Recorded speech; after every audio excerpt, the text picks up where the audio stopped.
jërë ngeen jëf mbokk ñu ngi leen di nuyuwaat beneen yoon fii ci Africa TV amaat mbégte dellusiwaat ci talaata jile yem ak fukki fan ci weeri June 2025 ñu ngi leen di nuyu di leen jaajëfal bu baax a baax ci ànd bi ngeen di ànd ak Eyeafrica TV waaye surtout seen jotaay ji di Good Morning Africa mu doon programme bi nga xamante ne suba bu nekk ci biir semaine bi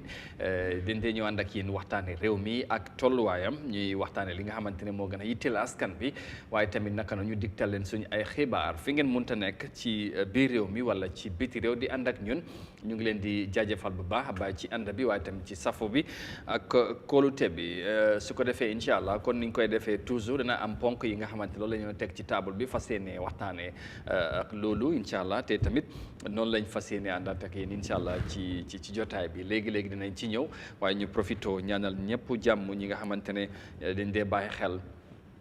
Programme bi toujours ñu nekk ay key followers saa yi nekk bu waxtu bi jotee rek dañ dee bàyyi seen yitte di ànd ak ñun surtout ñi nga xamante ñu ngi ci diaspora bi di leen jaajëfal bu baax a baax ci liñ dee bàyyi xel kër gi mooy Africa TV waaye surtout tamit kon ni ma ko waxee di Good Morning mu doon seen programme bi nga xamante ne dañ koy follow toujours bu waxtu bi jotee. Well, once again, welcome to the Tuesday's edition of the Good Morning Africa program right here on Eyeafrica TV, and wherever you are, thank you so very much for joining us. We are happy to be back here again this morning, ready to take you through in what we expect would be another very interesting and as always interactive and informative edition of the program. And if you are just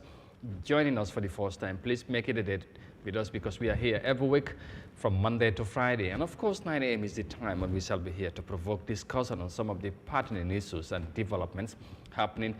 in the country. But hey, if the need arises, we go beyond borders and boundaries to make sure that you are adequately and rightfully also informed on issues that are also happening across the African continent and beyond. So once again,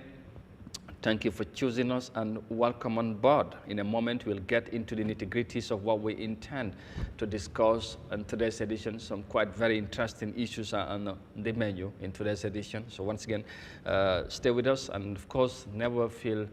shy or hesitate to share your comments and contributions. They are very much important to us. So please, we'll always appreciate to hear from you. Let us know what you think on issues that we discuss as always in this platform. So let's the interaction get going, as later on I will find time to read out some of your comments as I always try to do when we are here. So once again, welcome to the program. Su ko defee rek kon ni ñu koy defee xam ngeen ne ci jotaay bi duma ci dee wel dama jee feggoo ak sumay naataango bu nekkul ñang Garme mu ngi around ñu waxtaanee réew mi ak li nga xamante ne ay xew-xew la waaye tamit seet li nga xamante ne dafa yitteel askan bi surtout jëm cee indi waxtaan bu baax a baax tey Garme of course moom la àndalaat ci jotaay bi borom suñu réew nuyu ko bu baax ci suba si bàyyi ko mu nuyu ak viewers si su paree incha allah ñu tabbi ci waxtaan bi war a waxtaanaat lu am solo Garme nuyu naa la bu baax noo yeewoo. macha allah di nuyu seetaan ñëpp di nuyu ñuy seetaan Good Morning Africa def ko seen programme boo xam ne duñ bëgg mu raw leen su leen rawee sax ñu dabu ko. di leen sant bu baax ci loolu tamit di am mbégte bu baax feggoo waat ak yow ci show bi. ku mbégte la bu baax daal di partager ak yow. waaye am loo xam ne tamit xëy na seetlu naa ko ci bu may ñëw. amul yooni costro bi baaxul. non baaxul maanaam defarin bi duñ ko defaree dara baaxul concret bi gis naa mu ngi tàmbalee yàqu loo xam ne pareegut mu ngi tàmbalee yàqu man maa ko gisal sama bët te nawet bi tàmbalee ci ma nekk te xam naa suba insha allah dinaa ko film pour indi proof gis naa ko teg ci sama bët waaye bi ma doon ñëw maa ngi roos oto dafa jafe dafa jafe loolu ñu ngi struggle pour ñëw loolu moo tax taluma woon nekk foofu di film waaye di may dox si biir ci kaw tali concret bi noonu li nga xam ne jot naa pare ba pare maa ngi gis ay pax-pax maa ngi gis ay yàqu-yàqu maa ngi gis concret bi tàmbali naa génn ba yaa ngi gis suuf si loo xam ne pareegut benn yoon bi dafa xat ñu ngay coow xataay bi ak yooyu bot concret bi si boppam quality bi is not good ñang mooy teegoon na ko wax man moom dama si teg nga bëgguma wax si loo xam ne non definitely tegu ma si sama bët aw ma si benn proof waaw waaye bii moom man maa doon dox ba gis ko xam nga dama gëjoon a jaar foofu because moom si bëri na li laa day jaare waaye tey foofu laa koo mën a yàq kon dafa lay wane rek ar bu fa taabal tegoo taabal from the flight over ñëw ba tuuti bàyyi foofu ñu jump ñëwaat ba ci boori Wellingara xaw ma fii nii ci cinéma bi boo ak faa defar. waaw man dama fa ne defaru tappale. loolu tamit kenn xamut façon la xam nga problème bi mooy. man dama jàpp ne président bi project yi nga xam ne mu ngi ko war a defar bu mu ko def project pour campagne na ko def project yoo xam ne dafa bëgg a is di hardship bu Gambien si di jànkuwanteel loolu moo war a nekk nu ñu ko wax objectif bi boo nekkul comme mu am agenda boo xam ne dafa bëgg a ne bu 2026 these are the projects that I will be inaugurating su ko defee nag ma am campagne lu ma war a wax campagne message wala whatever war koo defee noonu na ko def rek xam nga lu may wax mooy gis nga results yi ñoo dee waxal seen bopp gis nga soo liggéeyee nga liggéey for the sake of liggéey bu baax even boo ko campagne wul sax loolu mooy campagne boppam waaye bu fekkee da nga nekk di liggéey nga am ci biir li nga xam ne mooy dama ko bëgg a def de because dama bëgg bu 2026 jotee ma am lu ma campagne bu boobaa tamit liggéey bu baaxul te gars yi dañ ko use against you again absolutely because tamit lu xew sax mooy yoon bi président Barrow moo dem ba all jundum defaral yi wax leen yoon bi mu ngi ñëw te buñ ko doon ci ministre bi last time bi foofu la fa dem fa taxaw ci yoon bi wax lu mu fa wax ànd ci ak permanent secretary ak NRA official si ñoom yëpp mu dégg nit ñi yoon bi dana tàmbali that week si la gars yi indi machine si indi xeer yi jox nit ñi yaakaar so all of a sudden di mbir mi tàmbale mënut a continuer but léegi quality bi ni ñoo defaree yoon bi tamit start to become an issue foog naa loolu the Minister of Transport Honorable Ibrahima Silla should take note of that ak lu xew dégg naa muy wax ne dafa war a demaat beneen too foog naa ne bu dafa war a jaaral foofu mu seet liggéey bi nga contracteurs yi bu yégee yu mel noonu sax dañ dee bëgg a ñëw profito ñëw maquillage affaire yi nii rek pour ñëw nga gis nga foog ne things are going well while unfortunately mooy loolu ba pare nawet bi mu ngi nii daanaka yegsi na bu ñëpp xam ne last year naka lan la nit ñi dunda Costa Road so bu fekkee ne xëj na def nañ fa liñ fa def bu fekkee ne loolu noonu la mel bu tawee dina gën a garaaw non te nawet bi sax ma wax la benn affaire even bu fekkee ne li ma lay wax nii defar nañ ko sax nawet bi ñuy dëkk Costa Road wala ñu dëkk Old Yundum dañ war a sofa eloot xam nga lu tax dama fa doon romb benn dee ma gis benn pipe moo toj foofu rek waaye foofu ñoom ñëpp ñu ngi deewee affected comme ni ñu bindee tali bi so war nañ cee bàyyi xel nawet bi bu ñëwee te dafa jëluñ message yoo xam ne bu nawet ñëwee ndox mi dina am fu mu jaar ba nga xam ne du sonal leen yi yàlla xam na ne bu nawet bi ñëwaatee tamit nit ñi dañoo sonn bi ko sof lu tax président bi mu promisé waa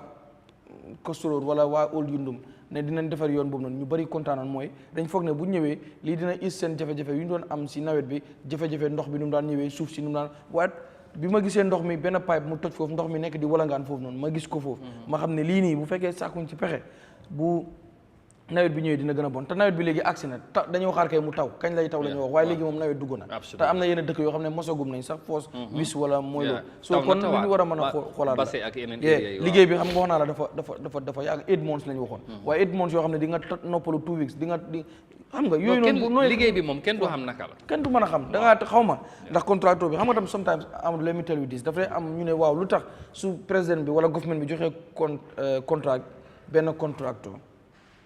mu war a liggéey lu tax sometimes yenn bu amee government bi du jël action against that contractor waaye sometimes di ko action bi nga war a laaj wala tamit noo koy jàngatee man nu ma ko dee jàngatee mooy est-ce que government bi du ko warloo contractor bi def na ko parce que man mënumaa believe ne di nga fay nit ki lu nga ko war a fay yëpp wala li ngeen séq ci liggéey bi ci am every stage ci nga matal ko soo léegi stage boobu noonu am lu fa des yow jëluloo benn action te fekk yow def nga li nga war a def man dama dee jàpp ne kickback suñ dee jiiñ government bi di leen ko tuumaal am nga wala yooyu noonu léeg-léeg mun na see am moo tax sometime contract bu fekkee da nga ko jox sa xarit because of si sa xarit boobu si nga mën a amee dara xam nga fii ñu ci bëri nag ci government bi lu ñu leen dee tuumaale mooy dañuy jël da contract jox si du order 25 wala 75 order 25 nañu ko séddoo ñoomi neen soo léegi ku la ko nangul loolu xam lépp bu demee ba si biir bu liggéey bi taggatémbee wala am lu ci xew yow doo am benn autorité pour ñëw ne di nga ko def lii wala di nga ko def laa parce que am na lu mu xam moo tax da ngay maslaa rek soo moo tax yooyu tamit dama ci jéem a dañ gëstu xool lan moo fa lan moo dee xew waaw te mun naa ne tey xel dafay tey xel tamit waxuma ne loolu moo am waaye mun na tey xel waaw doo wax tey ñii daf fi yàgg bëri gis nañ ci contract xoolal waaye si projet yi tu dañ waxoon ne 5-star hotel war na cee bokk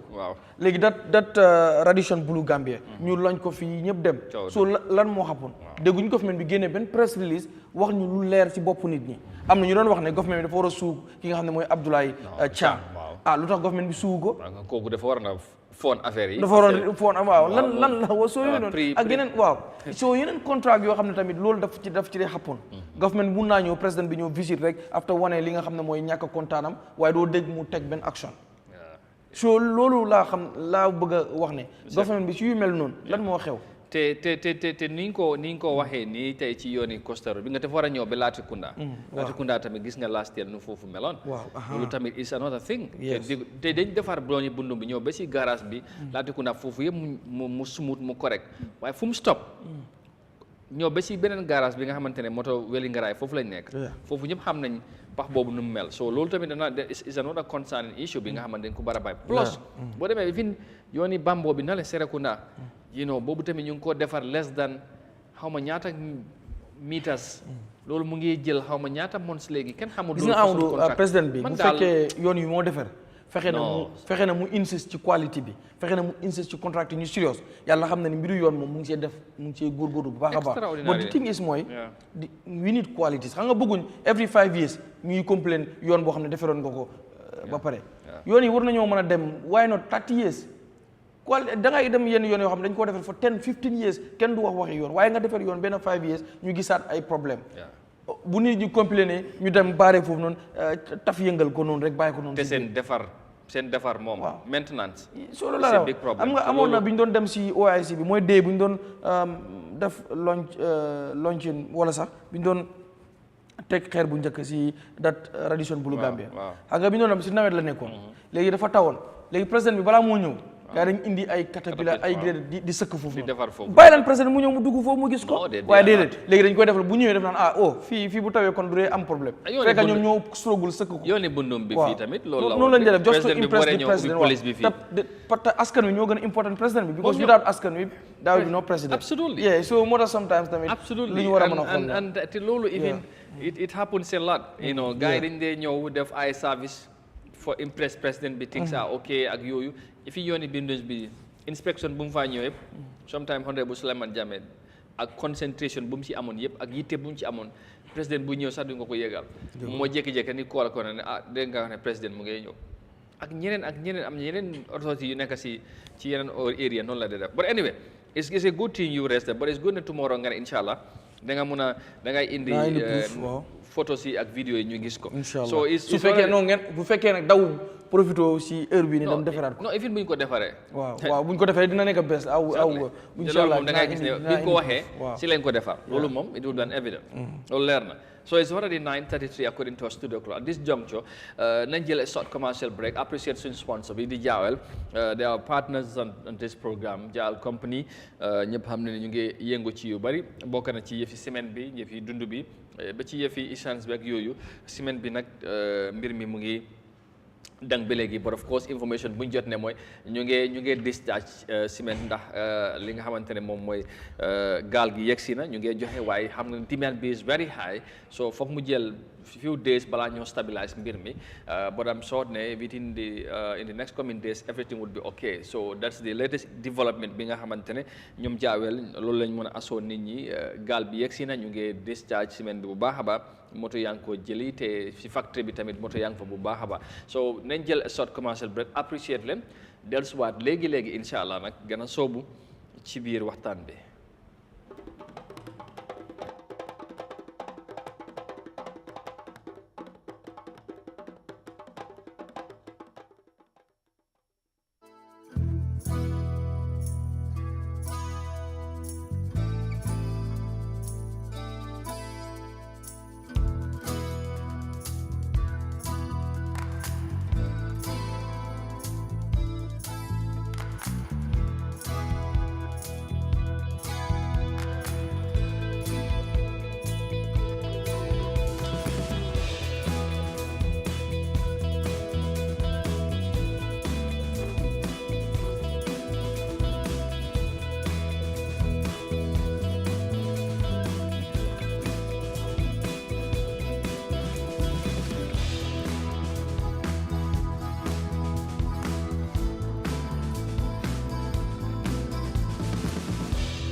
all right welcome back su ko defee ñu jaajëfalal bu baax a baax jaawal compagnie ñoom ñi nga xamante ne ñoom ñoo gunge ci jotaay bi ñu ngi leen di gërëm bu baax a baax ci loolu waaye tamit kon ni nga ko waxee yëfi semaine bi incha allah nii ñëw asoo nañ Gambien si nañ ko stabilise mbir mi léegi waaye tamit ñu ngi yëngu ci yeneen secteur jaaraay bi mu ngi ci marché bi naka noonu ci wàllum essence bi ak yeneen so ñu ngi leen di gërëm bu baax a baax ci loolu so dañuy move on quickly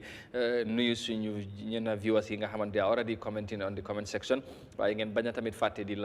hit the like button all right loolu tamit danañ ko appreciate bu baax a baax tey Modou Sanyang moom moo jiitu gaay Modou good morning to you ñu ngi lay nuyu bu baax Mr. Sulaim Bay as always mu ngi ñoo seetaane from Finland ñu ngi ko nuyu bu baax a baax di nuyu Gambia situation today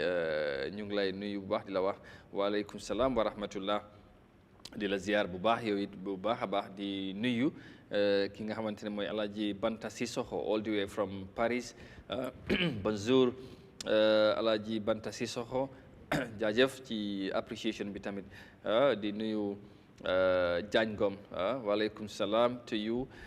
Ibrahima Lo Sinthiou Ndiaba Sandial waaleykum salaam ñu ngi lay nuyu bu baax di nuyu ñi nga xamante ne yëpp ñu ngi seetaan right now and of course I know ñoo Uncle Sall ak gars yi nañu dab ci kanam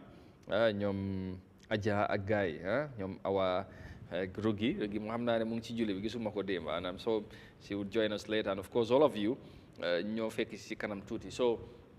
in a moment dinañ am update ci li nga xamante ne mooy ci tour bi nga xamante ne CDS mu ngi ko amal jamono ji ñaareeli xaaj tour bi nga xamante ne mu ngi ko tàmbali ni ki démba di ànd ak suñu naataango Modou Mohamed Niang wala capitaine Niang dinañ jokkoo ak moom léegi démba jot nañ dem ci ay béréb foofu ci West Coast Region nemmeeku soldats yi si seen ay béréb njiital soldats yi di lieutenant général Mamadou Thiam dal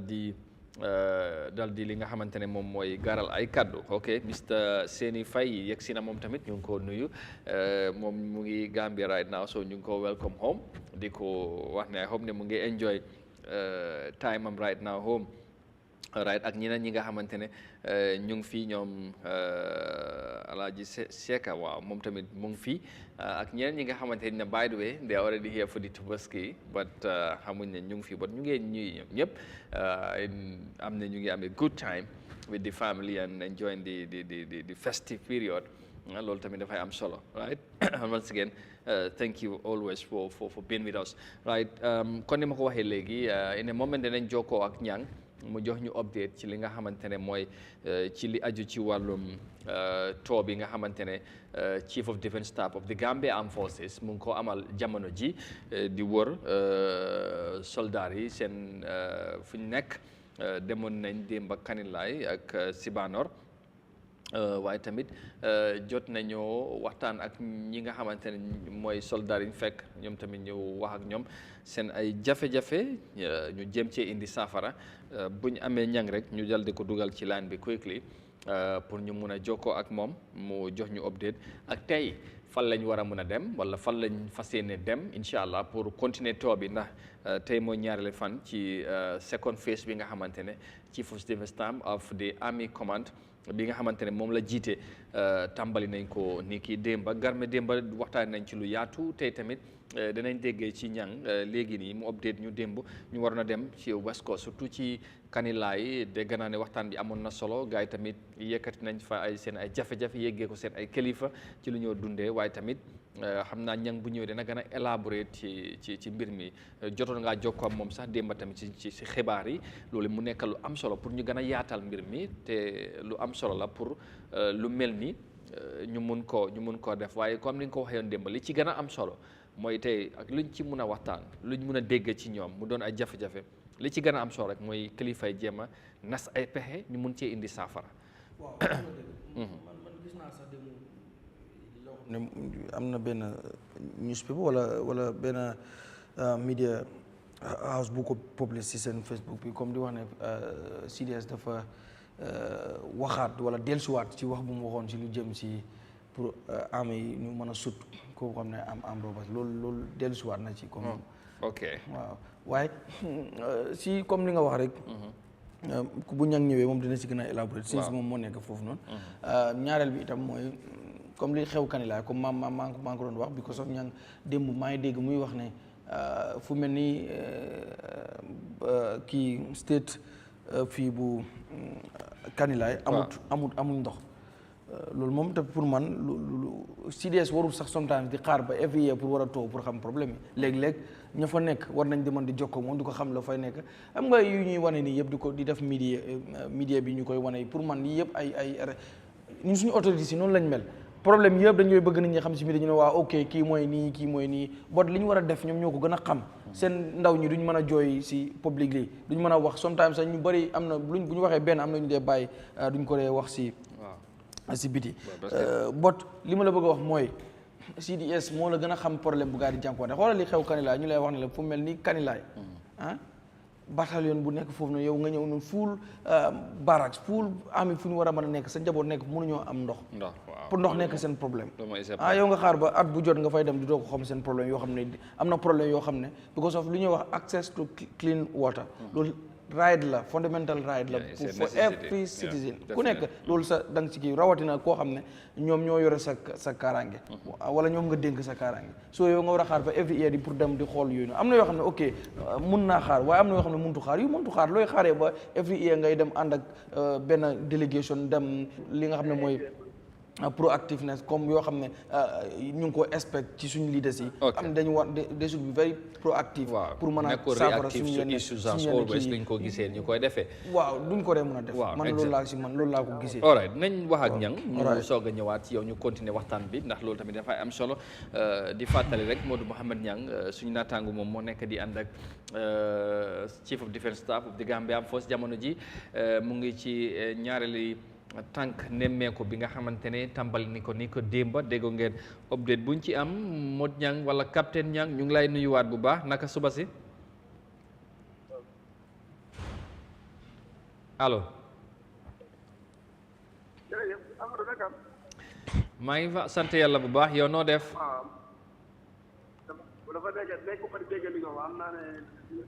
man moom maa ngi laa dégg bu baax a baax ma ne man maa ngi laa dégg bu baax a baax. ok jërëjëf man maa nuyu ak di nuyu tam garmi léegi seconde léegi bi commencé woon nañ ko gannaaw bu nga xamante ne dem nañ fële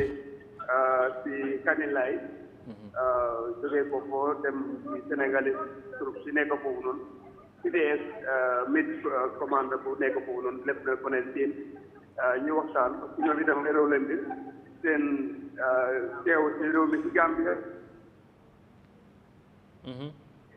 Gambia si kër yi ne woon gars yi lan mooy seen mission fi nga xam ne mooy réewi Gambia mooy yokk kaaraange wala dimbale tam Gambien kaaraange gi loolu mooy seen taxawaay bi maanaam kaaraange jiiti réew mi ak tam support Gambien si kër yi loolu mooy seen taxawaay su ko jógee nag ci Sénégal yi foofu noonu ci campagne la ci leen ñëw fi nga xam ne mooy Sibanor foofu tam am na camp fa nekk nit fa gars yi wax ak communauté bi ñoom itam communauté bi waxaat nit ñi ak ñoom ci seen thing rek lu communauté bi di wax ci seen diggante ak soldats yi ñoom itam waa Sibanor loolu leen wax ñoom tam Amadou waaw. all right am na solo comme ni nga ko waxee démba dem ngeen Kanilai dem Sibanor jaar ci économique soldiers yi wala Sénégal seen soldats yi nekk ci côté boobu foofu sax loolu xam naa dina interest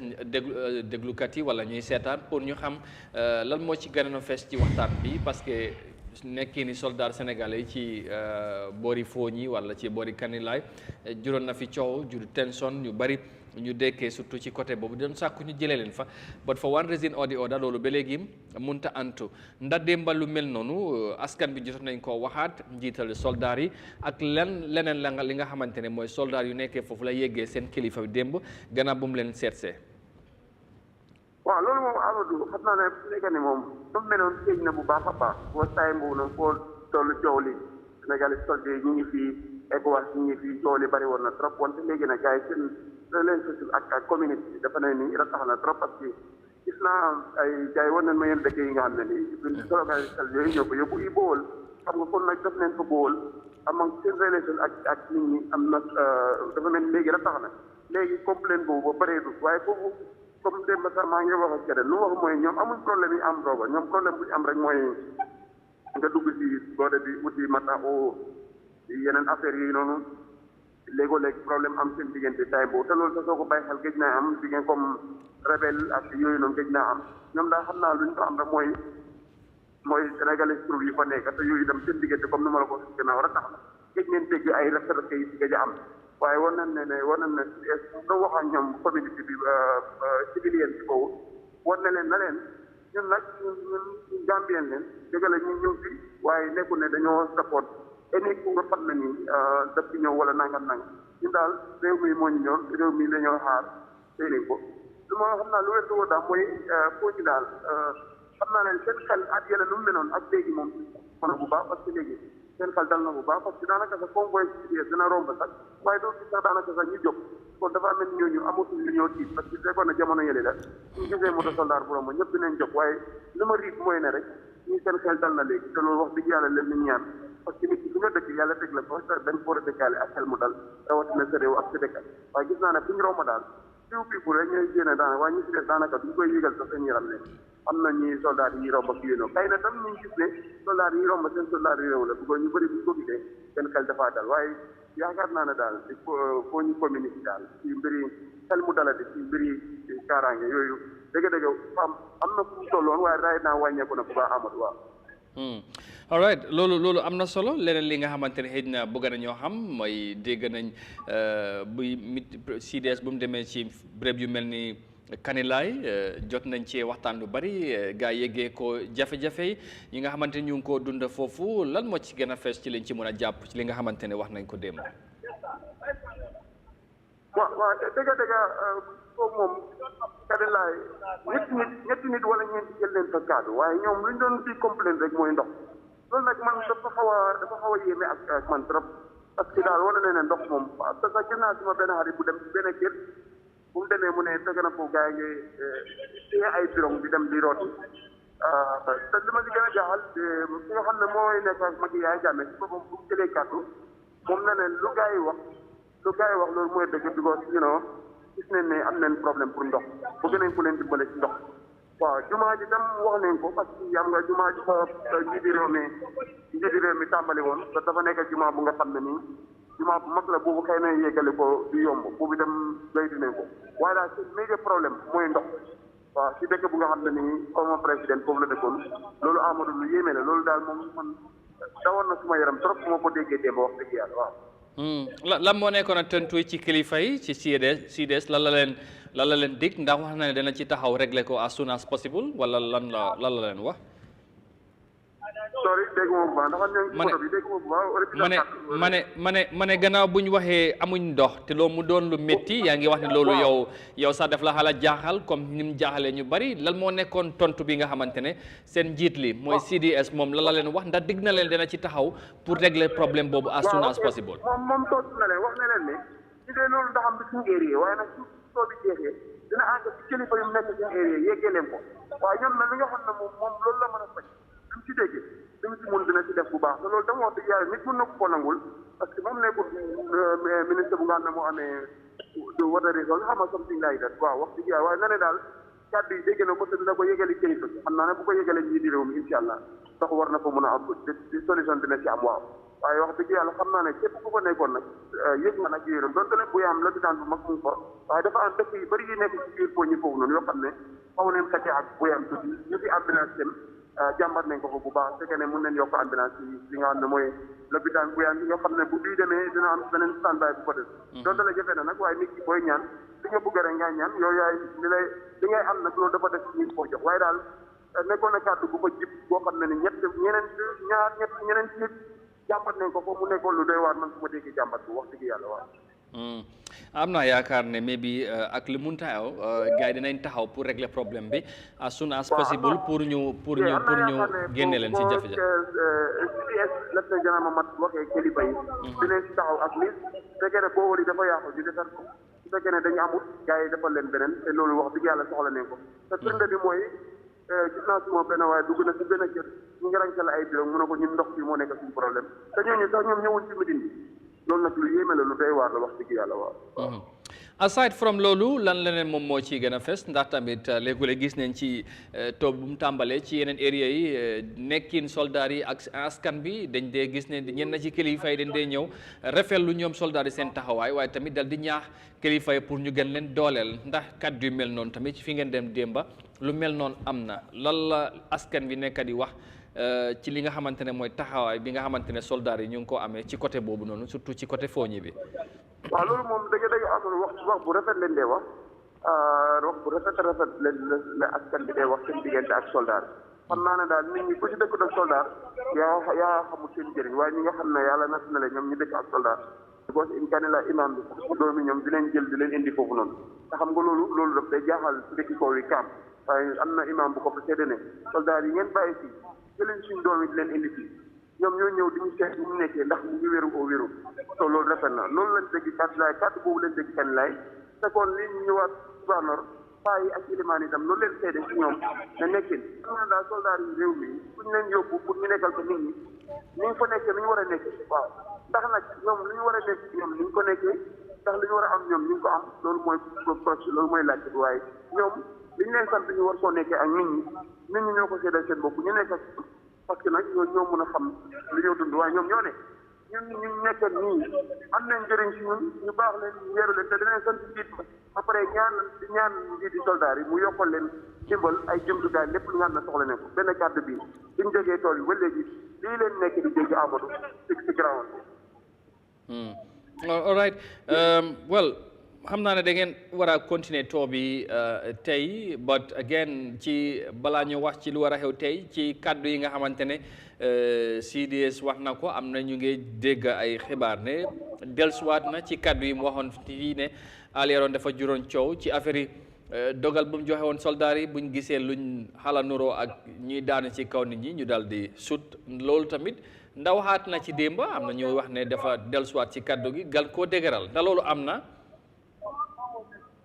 waaw loolu tam ñëw na si comme wax na ne sax am na wax bu mu waxoon ni ñu taawi nañ ko def nañ ko lu nekk ci affaire yi comme sutin foofu noonu mu ne taawi nañ ko waaye li mu doon wax rek mooy ne li mu may itam kenn Amadou maanaam nga gàddu sa ngànnaay di daanu ci askan bi di daanu ci Gambien jël seen alal loolu moom duñ ko may kenn incha allah te taxawaay bu ñu mën dinañ ko ci def moo nga tam ñoom seen nekkin bokk na li nga xam ne seen mandat bokk na ci mooy xaar nit ñi aar ba kenn nit ñi ab seen moomeel léegi nag kuy xaar ba kenn nit ñi ne ab seen moomeel nga gis kuy jël kuy jox nag dal ci kaw nit ñooñu nag dëgg-dëgg nga dajeeg ñii nag war na mën a yomb wax dëgg yàlla moo tax it ñoom ñu ne dinañ ci xar seen tànk su béy rawat na ñu nekk ci boode yi dinañ ci xar seen tànk ba nga xam ne ni ñi nga xam ne ni kenn bëgg a jël seen gànnaay di daanu ci doomi Gambien si dëkk ci kaw wax dawat na ñi nga xam ne ay gerte la ñoo bay amuñ dara jënd ko ay farat yi nekk ci béy ñu ñëw bëgg a daanu seen kaw loolu moom compromise ci am te dinañ ci taxaw ba loolu kenn du ko déggaat ci réew mi di Gambie te loolu bu amee nag dana baax ci ñi nga xam ne ni ñoom la ñoo dal ci seen kaw waaw loolu moom gars yi taxaw nañ ci baax a baax waaw. all right balaa ñu lay bàyyi xam naa da ngeen war a move any moment from now tey fan ngeen war a utali ak lan lañ ci war a mën a xaar ci tour bi incha allah. sorry. ma ne xam naa léegi tey ngeen move pour continuer tour bi tey fan ak fan ngeen jëm ak lan lañ ci war a mën a xaar ci taxawaay bi comme ni ngeen ko defee démb ak bu tour bi tàmbalee ak léegi. non bu waxee dëgg la léegi jógee because su ñëwee ci rajo baa ngi yëndam leen dee dëgg isaan moo right now jógee neen fa jëmale ci nga xam ne mooy bloc foofu itam am na kaam comme bloc dinañ dem ci nga xam ne mooy Kaputa xam naa noonu leen koo dalee di wàcc si nag incha allah waaw tey da am na ñetti place yi ñu war a dem incha allah doon nañ dem bloc Kaputa ak beneen place bi moom këy jaama xaw a sori waaye daal ñetti place war nañ koo dem te waaye right now ñu waay going direct to bloc incha allah from bloc to Kaputa waaw xam naa ne dinañ la sas boo mu amee opportunity bi pour mun a laajte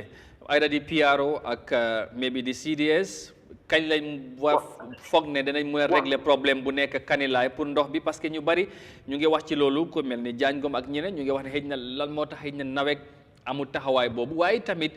ku xamoon Kanilaay lu meloon nekk dëkki former président bul mel ni am mais est-ce que du mel ni càgganteef ñoom ci kilifa yi dana am ñu ko gisee loolu soo du mel noonu tamit danañ bugg a xam bari action la ci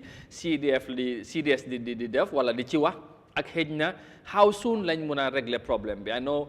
soo amee any opportunity pour am reaction from them dana important xëj na suba ñu gën cee gën a leerlu ak lan ngeen di fekki bloc ak yenn béréb yi nga xamante ne foofu ngeen war a dem tey.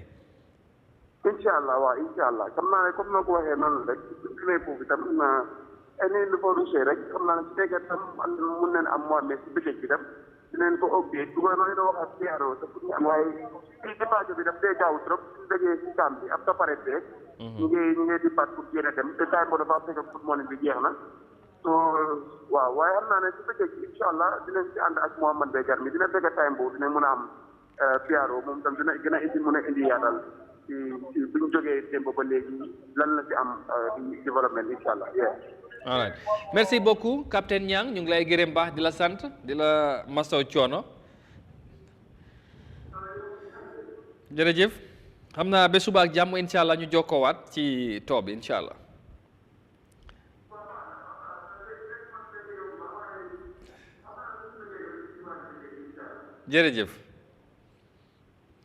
jërëjëf ñu ngi ko jaajëfal baax Modou Mohamed Niang nekk suñu naataango waaye tamit jamono ji di ànd ak CDS ci too bi gar mi daanaka ci tënk rek dégg nga li mu wax daanaka li fi nga doon waxee gal na ko déggal ñàkkum ndox bi ci Kanilaay ma ngi ko laaj ci léegi ku xamoon Kanilaay taxawaayam ak ni mu meloon waaye tamit mu nekk dëkki former président tey ami barak bu fa nekk ñuy jàmbat ñàkkum ndox ku ko dégg mun na koo gisee leneen jàpp ne sàgganteef la ci kilifaay waaye tamit xëj na ni foofu meloon la moo tax xëj na taxawaay bu ci waroon a am amut ci te xam naa ne gannaaw bu ko CDF demee ba déggal boppam njort bi mooy ne war na cee mun a taxaw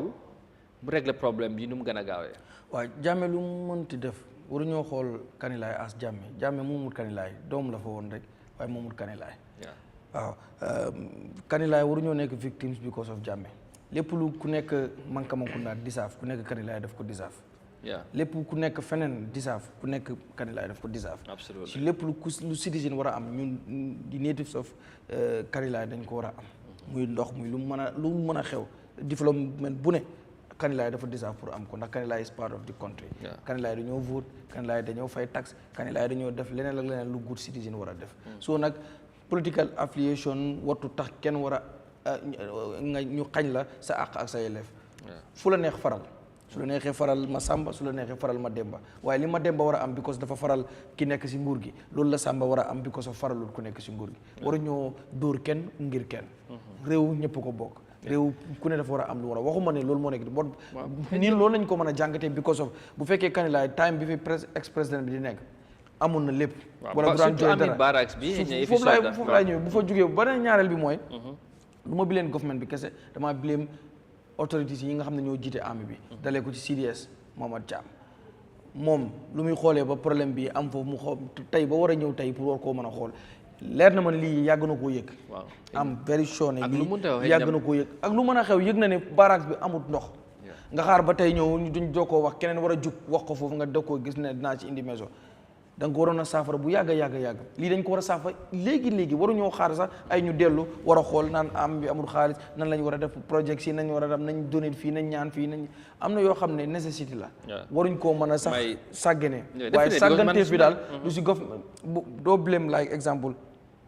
président bi rek wala ministre non da ngaa di blame CDS. parce que ñoom tamit déjà some of the issues lañ war a mën a taxaw pour régler. amul problème bi mooy dafa am problème yoo xam ne amul tey soo tukkee nga sori sa njaboot gi lool. every day dafa am yoo xam ne lu ñuy wax daily updates every day da nga bëgg a xam lu xew. ana xar mi ndax ñëw na ana nag bi ndaa mi ngi na ana bébé bi ana kii loolu yëpp boo koy laajte mooy bëgg a xool fan lañ toll bu ñu ne la tey day ñëwul lu xew nga indi si saafara doo nekkuloo fa sax waaye mun nga délégué kenn mu def lu mu war a def yooyu noonu mooy. lu xew Kanilaay si barracks bi foofu am na ñu fa nekk ñoo xam ne ñoo nekk mais bi di commande nekk foofu waaw léegi bu xewee foofu noonu xanaa duñ dee am daily report wala weekly report wala monthly report pour ñu yóbbu ko si autorité ne lii ak lii moo fa xew ok léegi nga war a xaar ba every year lan nit ñi war léegi ok barracks yëpp army yëpp every year la ñu war a xaar CDS mu ñëw wër ñu doog ko wax seen soxla léegi mu war a demaat kañ lañ parce que problème yi yëpp ñu jàmbat ko CDS last storm bi jàmbatoon nañ ko ci benn bi ma dégg mu wax nee na ok da Farafeñi la dem nañ gis nekki ni xëy na seen néegi mu taxaw mu ne lu mu xool nii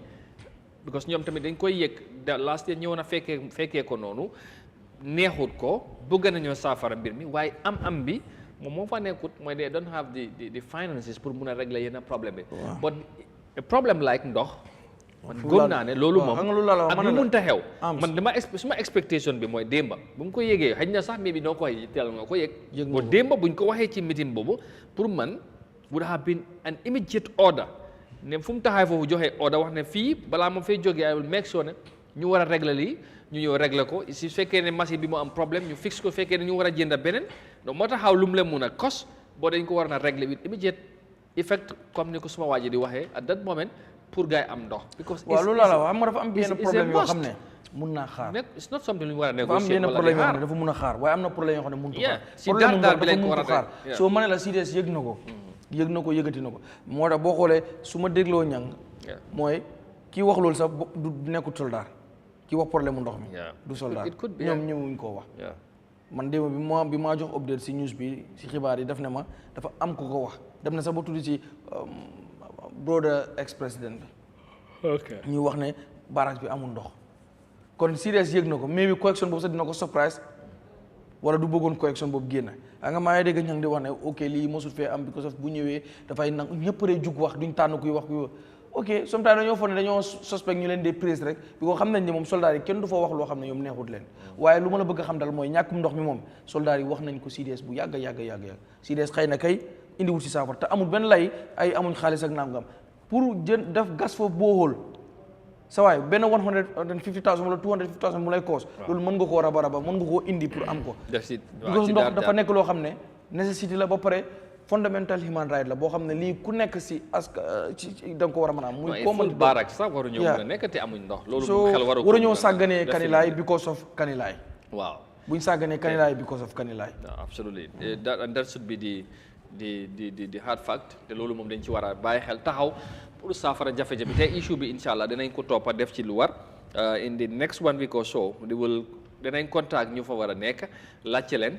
ndax réglé nañ problème bi and we will follow it thoroughly incha allah because am nañ fa some contacts daf ñu mun a waxal pour ñu update ñu ndax réglé nañ problème bi because really for whatever the case may be it has to be fixed. That's the bottom line because dañu war a am ndox mënuñoo dëkk foofu te amuñ ndox te soo gisee ñuy wax di wax dafa mel ni xam nañ ne jafe-jafe yi nga xamante ne ñu ngi koo dunda te incha allah we'll follow it and we will keep updating the public as and when the need arises also we'll get to the army to hear their version and ñu xam lan la ñu war a mun a def pour régler bu fekkee régler wuñ li nga xamante ne mooy the lack of water apparently at the Kanilai barracks. So lolu luñ mëna régler as soon as possible. So we'll move on. Gannaaw lolu thank you once again to Nyang for the update and of course Garme ci jangati amna solo ak yeen seen ay reactions ñu ko follow. Thank you very much yeen yep. At this moment dinañ jëlaat not so much short commercial break buñ dellusiwaatee dañoo safe discussion bi ci wàllu transport ci julli bi gis ngeen concern jafe-jafe yu ci am sant nañ yàlla julli lañ fekkee nañ ko si jàmm bot ñi dem ci julli ñu dem julli ñu bari ci niñ demee jafe-jafe bari nañ ci wàllu transport bi ñu yokkee paas bi jéggi woon na dayoo torop ñu bari dañ boobu seen njaboot war a ànd ak ñoom dem julli ji bot buñ ñëwee ba ci kaw tali bi lu ñu fekkee paas yi moto amoon moto sax problème lan lañ ci war a mën a jànge every other year dañ koy waxtaanee daanaka gisuñ ci benn solution kilifa yi daanaka di jéemuñ ci sax ñu gis ñu indi ci benn solution but transport union seen jiit li wala président bi Omar Cissé dinañ jokkoo ak moom pour ñu wax ñoom seen taxawaay ak ñoom seen gis-gis xëy na lan moo waral ñoom sax issue nañ ci statement di joxe lan lañ foog ne moom moo waral mbir yi dinañ ci jokkoo ak moom but dinañ jël another break dellusiwaat léegi.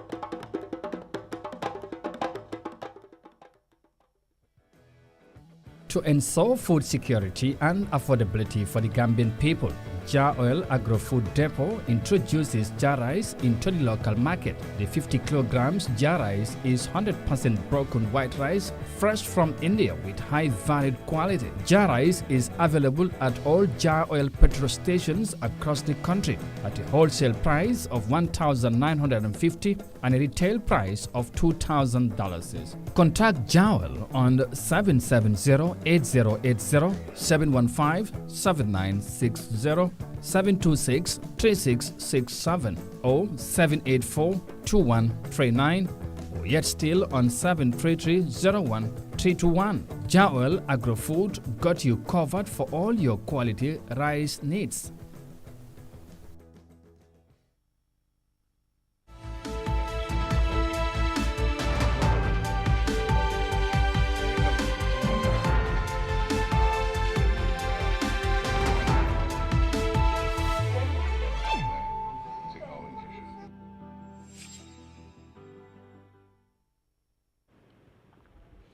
Welcome back. Live from Banjul, this is Eyeafrica TV, and you are watching your Tuesday's edition of the Good Morning Africa program, coming to your way, of course, from our studios and wherever you are around the world following us right now. Thank you so very much for your company, and we appreciate your comments as well and contributions. They are pretty much important to us, and of course we will take time to go some of them. Of course, gis na ñu melni ñom Jagne Ngom ñu ngi comment very well. They appreciate, of course, jàngat ci surtout garmi ak yooyu programme bi ñu ngi leen di gërëm yow tamit. Thank you very much for always being there, but equally sharing your thoughts on what issues that we discuss. Pape Mané oh Papi Mané whatever yow tamit xaw ma nu ma waxee tur bi noonu la, but ñu ngi lay nuyu bu baax foofu ci Sénégal. Jërëjëf government bi ñoo responsible of course affaire yi ndox, but army bi as a leadership, as a army command dañu am obligation ñoom tamit yenn yi waxuma la yenn yi nga xamante ne yu seer but yenn yi dañ ci war a taxaw pour régler yenn problème yu mel ni ndox, yu mel ni courant, yu mel ni ak yeneen yi nga xam ne basic needs yi dañ war a make sure soldat yi ñu am ko. Thank you very much, and of course Yaya Mali jërëjëf, Mot Lamine Ndiaye wax naa ko Emel Koudiaby ñoom Mr Faye Gaye ñu ngi leen di gërëm yéen ñëpp. Thank you very much. Ku mel ni tamit Maimouna Ba moom tamit yegsi na léegi. Of course daanaka agreeing to li government di wax, Kanilai should not be neglected because of its association with the former president. Since there is a military barracks and people, it should be considered as a party. Absolutely so, and that's what we are saying. Loolu moom moo nekk dëgg bi te war nañ cee mën a taxaw, and I hope the authorities dañuy am taxawaay boobu ndax loolu moo war. So moving on, dinañ discuss about transport. Ñu ngi jógee ko ci tabaski bi, once again ñu wax leen déwénati ci tabaski bi gis nañ transport li nga xam ne mooy dem ak dëkk bi nu mu amee ci dëkk bi. Of course coono amatina ci mbir mi noonu laa ko mën a waxee, parce que ñi nga xamante ne dem nañ julli luñ fay paas garme jéggi na dayoo ci ñenn ñi donte ne xëy na ñu teel a dem mun naa laa wax ne parce que man ñu ñëwoon suma programme bi ci ngénte bi Wednesday ñeneen si lañ ñibbi, but for example diggante mun naa wax ne Serekunda Farafenni $500 lañ fay, and that was Wednesday. You have Wednesday, Thursday, Friday lañ julli fii te Saturday mooy julli ci ob bi, ñoom ci lañ julli ci kaw gi, te ñeneen ñi mun naa wax ne ci àjjuma lañ fi jógee. So imagine ku dem Wednesday nga fay 500 fi nga xamante xëy na bu seeree ba seer 300 ngay fay bu fekkee ne sax in a normal price sax du àggal loolu, but at that moment nga fay loolu. So xam naa Omar bu ñëwee, but loolu nekkul lu bees, dañ koy waxati rek. te gis nañ yeneen réew yi nga xamante ne ñoo nekk sous-région bi seen kilifa yi taxawaay buñ ci doon am. Keroog Thursday maa ngi leen doon follow ci wala bi ngeen di waxtaan Omar, but balaa week last week sax balaa xëy na ma la del break boobu balaa week before last laa bëgg a wax ma ngi doon déglu Sénégal seen ministre of transport dem ba ñu ngi ko doon waxtaanee ci jéego yuñ jël def consultation ak stakeholders yi transport union ak driver yi wax ak ñoom ci affaire yi pass bi, waaye ñoom ñu jël seen ay measures pour stand by in case lu mel noonu am ñu deploy seen ay moto. Ñun toog nañ fii di joytu GTS yi lan la ñoo def tabaski bu jotee nit ñi di egg ay moto yi nga xamante ne amul security but di fay triple pass nga war a dem si sa njaboot, ñu la yaakaar nga war a àndal sa njaboot. du coono boobu yëpp doo gis kenn ku la taxaw ci kilifa yi, loolu mu continuer di am kenn du ci wax, xanaa ñun ñu ci profité rek wax ci benn yoon ñaari yoon ñu pare si bu déwénaatee mu amaat. waaw man fii ñaari dama bëgg a ñaari transport yu nekk si réew mi benn ji General Transport Union seen interest rek lañ dee defend muy seen président bi Omar Cissé ak ñu mu àndat ñëpp. beneen bi di Ministry of Transport moom triut ñële sax ñoo ko tene ci general transport yi noonu déw ñu ngi defend seen interest but sometimes ñu ngi try but di minister of transport tous la fi deful ci wàllu transportation tous ñu ngi defar ay yoon de dara waxuma transportation xam nga yoon baax na si waaye demukaay bi bu yoon bi baaxee te demukaay bi baaxul nag te demukaay bi amut bu fekkee yoon am na te daa noo amuñ ok transport mécanisme sort of control bi kenn du dox dem fii ba Farafenni kenn spéculo kenn dox si yoon yooyu noonu oto yi ñoo fay daw léegi bu yoon yi baaxee te oto yi nekk di vehicles are not available so amul njëriñ ba pare moom si boppam dat Ibrahima Silla he is busy si politique bi he is busy nga sorry nan la président Barrow wala amee 2026 moom loolu mooy xalaatam yëpp moom yoonam nekkul si what is working yoonam nekkul si lu problème bi yëpp mooy bu waree génn ànd ak jël suñu xaalis bi yëpp demee ko too fay media bi fay boppam allowance fay ñeneen ñi nekk fa génn si yoon yu pare kese Ibrahima Sula doo ko mos a gis mu dem si yoon bu bon wan la yoon bi nu mu mel condition yoon du ko def mu du mos a dem da nga ko mos a gis mu dem taxaw si yoon bu bon di wan yoon bi nu mu mel du ko def fu muy dem rek yoon boo xam ne bu fa taxawee ñu ngi war a projet baa ngi war a start wala yoon boo xam ne di projet gi su going wala yoon boo xam ne projet bi pare na yooyu rek ngay gis muy def visite and then am nañ so many road problems in this country and am nañ so many problems si transport am nañ so many problems si wàllu infrastructure Ibrahima Sula du dem ci benn ba wan la ko wala su si demee rek xam ne ñàkk na pexe xanaa bi féeri bi amee problème boobu noonu ñëpp wax nañ ci mu nekk public concern everybody di si wax amul pexe faa mu dem because xam na ni président bi dina dem faa mu dem jéem a xool lan la koy gars yi di jox mu mën ci sukkandiku layal président bi so Ibrahima Silla is not working ñaareel bi mooy di General Transport Union Omar Cissé dinañ ko am si laaj waaw balaa muy ñëw man ma wax man li ma ko bëgg a wax ni mu ma dégg ta bu ñëwee tamit naa ko wax li ma ko bëgg a wax mooy ñoom seen interest lañ nekk di defend soo ko waxee nag mu ñëw fii parce que ñoom dañ xaw a mooy loolu Omar Cissé soo waxee mu ñëw fi naan la nii ak nii dañu wax ne bu fuel yokkee 20% dañu war a yokk pass ok that's very right fekkee loolu moo nekk agreement bi waaye pass bul ko yokk ci loo xam ne is not lawful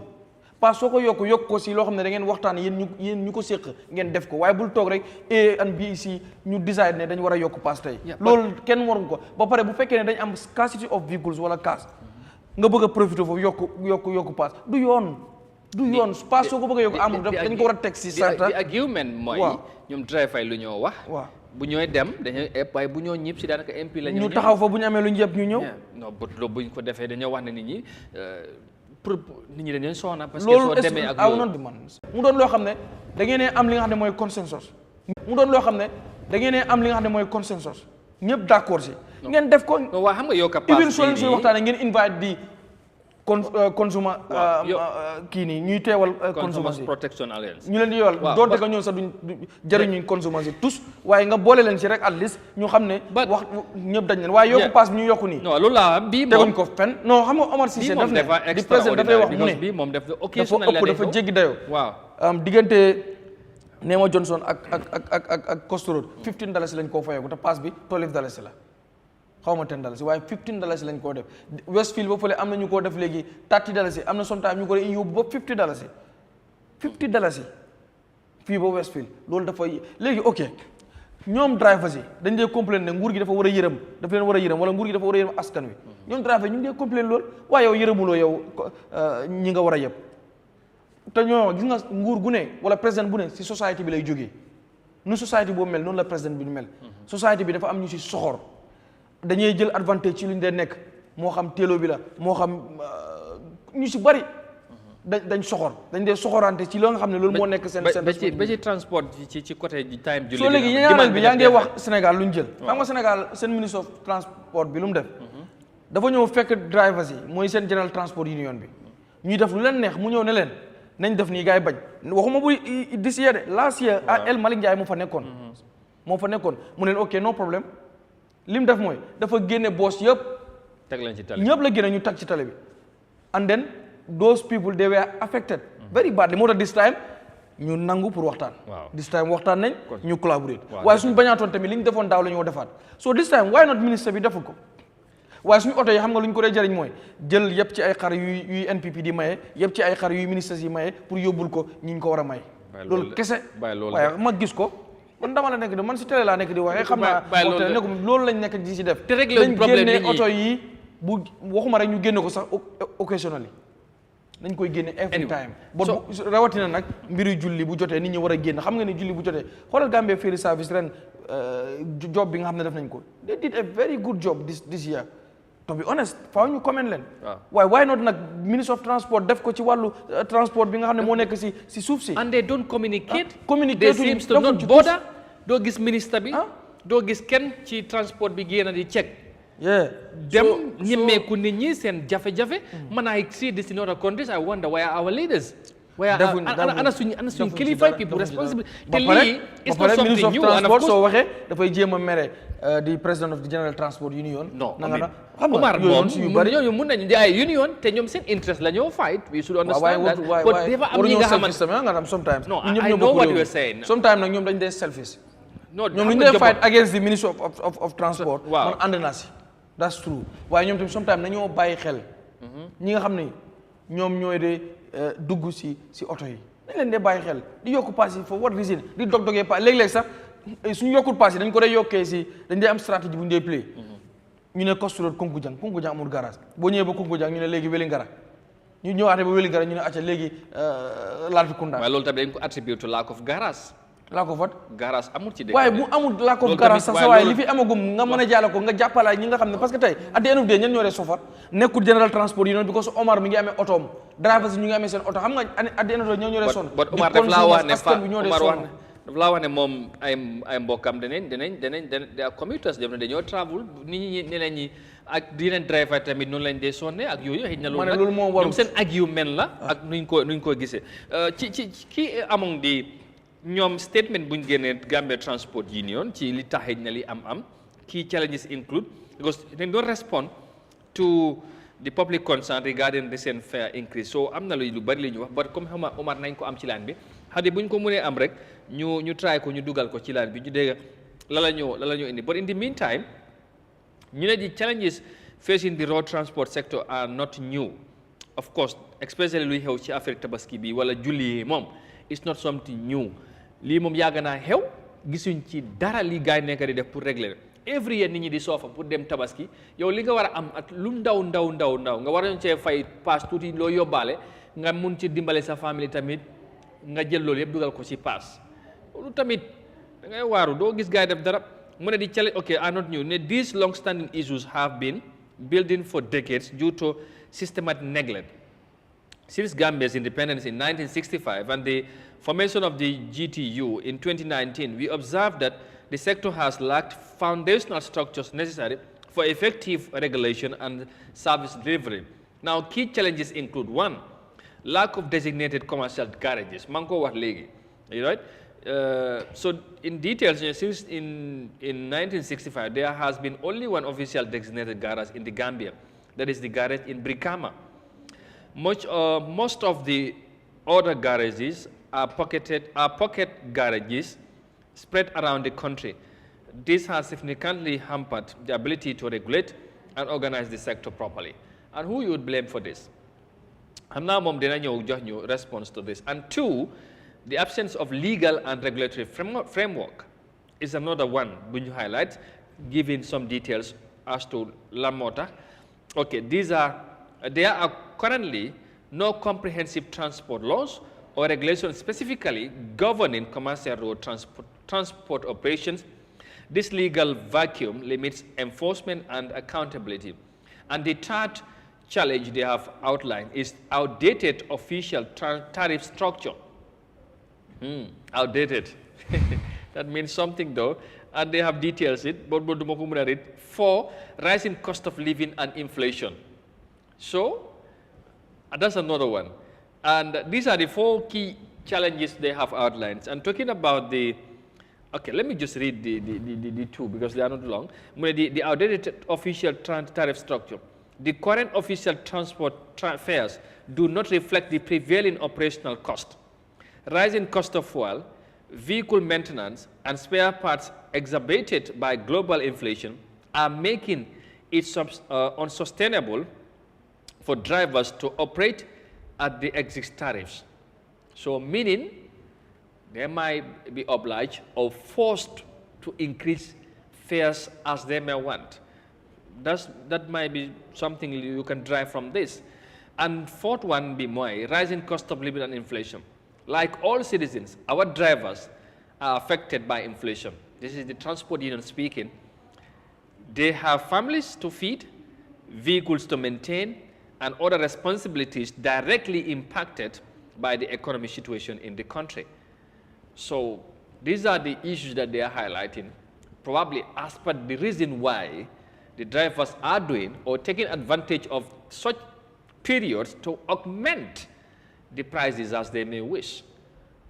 to the detriment of the public.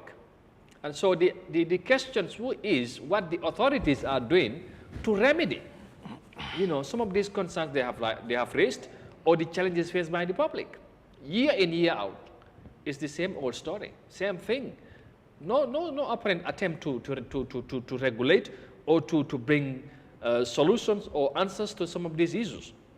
especially from the Ministry of Transport. And I think that's a bizarre. Definitely, I don't know, but ñu try ñu am Omar ci line bi hadi buñ ko mëne am so garme de nga gaay sen luñ rees lan mo xej na waral some of these issues yi am donte ne sax xej na dem na further pour highlight ñom yan effort lañ def jéego yi nga xamanteni transport bi def nako pour gis ne xej na maintain nañ wala minimize nañ the impact. Okay. So yeah. All right. Am na solo. def nañ yenn jéego. waaye li ma la bëgg a wax mooy. man pour man.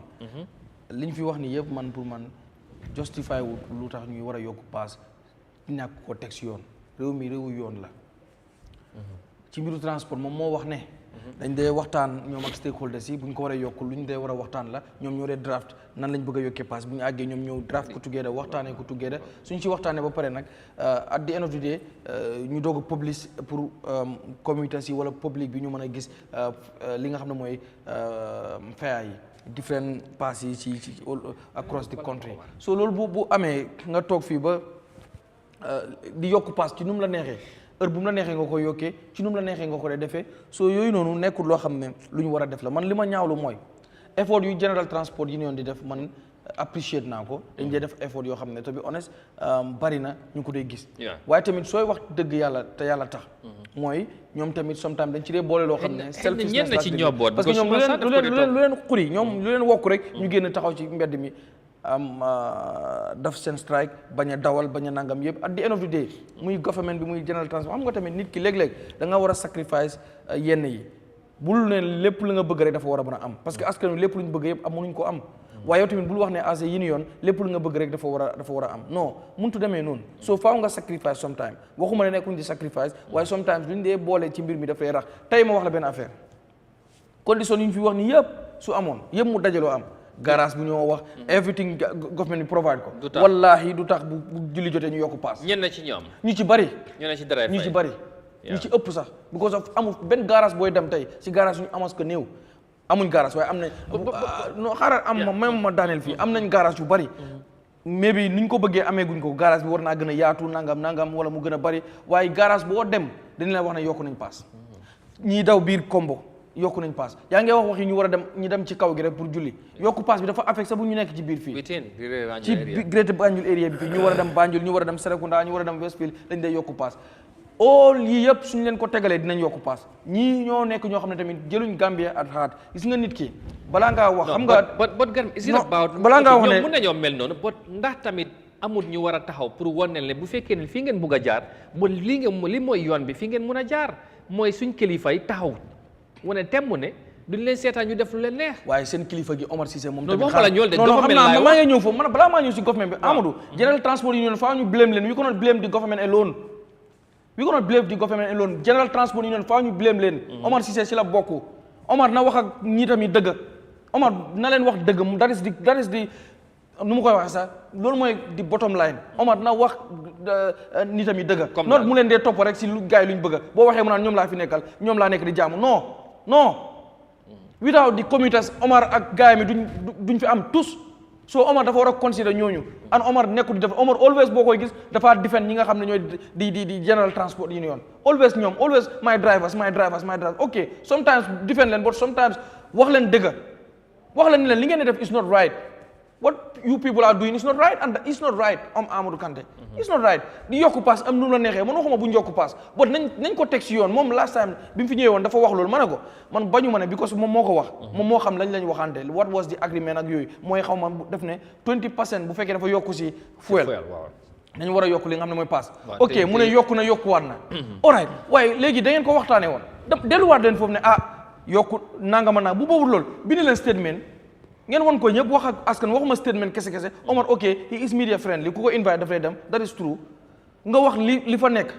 wax nit ñi lu fa nekk nit ñi xam ko waaye bëgg a yokku pass ci every now and then di sonal nit ñi nawet bi ngay ñëwaat xam nga wax nañ waxi sax coor nawet bi ngay ñëwaat Gambien si dinañ sofowaat ñu war a liggéey dinañ tardé di nga liggéey sonn because of what borom oto yi ok di nga blame government bi lu tax defaluñ yoon yi ok that's right waaye tamit di nga blame transport union lu tax ñoom always ñuy xool seen bopp rek nit waruloo xool sa interest every time yow kenn yow rek réew mi da nga ko bokk ak ñëpp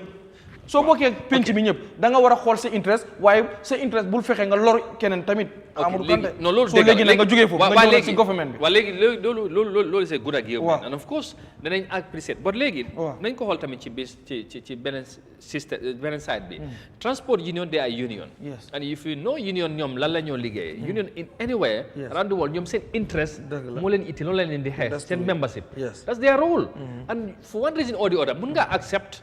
wala nga ñàkk ci ànd Umar mu ngi def li mu war a defal pour njabootam seen interest mu ngi koo fight but now kan moo nekk di vital interest of the public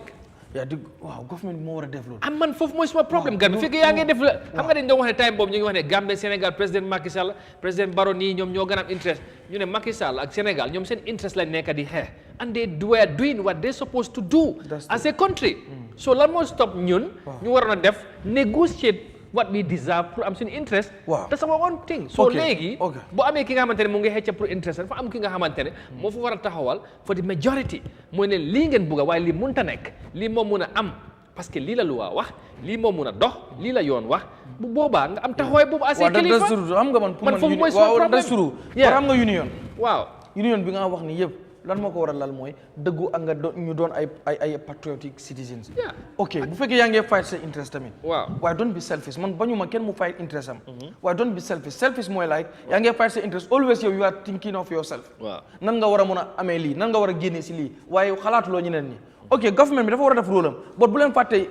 these drivers ñoom tamit ay citizen la te citizen bu ne dafa am lu ko war si réewam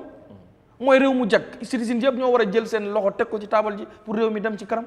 waaye yokku paas yi ñu ko defee la ma wax man waxuma mosuma wax ne bu leen yokku paas mosuma wax bu leen ko def waaye dama ne boo leen koy def teg leen ko si yoon